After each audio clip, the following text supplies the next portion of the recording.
Kita pun tanya-tanya lah, lama sangat dah Nabi Yusuf tinggal kampung halaman ni, takkan tak ada rasa rindu nak balik kampung. Dan after a while, selepas bertahun-tahun meninggalkan dia punya kampung halaman Baitul Maqdis, Nabi Yusuf AS pun jadi Menteri Ekonomi.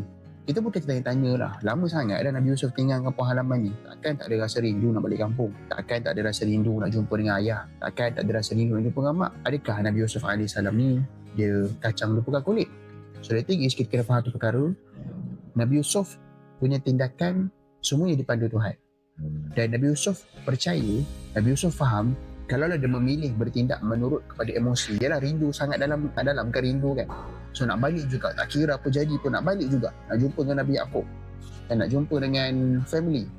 So benda tu ada possibility akan menyebabkan gagal ni apa yang disebut sebagai rencana Tuhan daripada mimpi yang telah pun dilihat oleh Nabi Yusuf AS. Jadi Nabi Yusuf AS dia menahan diri kan, dan Nabi Yusuf menanti kedatangan abang-abangnya yang mana pada ketika itu Baitul Maqdis kan, Palestin pada ketika itu dia telah pun mengalami kemarau dan Mesir menjadi negara tumpuan untuk dapatkan bantuan. So bila abang-abangnya datang pada ketika itulah barulah Nabi Yusuf AS bersusun strategi yang akhirnya menyebabkan keluarganya, familynya reunion dekat Mesir. So perkara yang kita belajar daripada babak ni adalah penting dalam hidup kita untuk kita selalu percaya apa pun yang telah pun Allah susun dan aturkan untuk kita.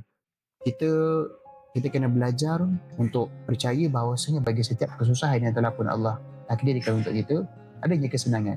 Nabi Yusuf AS, kita mungkin nampak macam apa kesusahan di sebalik menahan diri.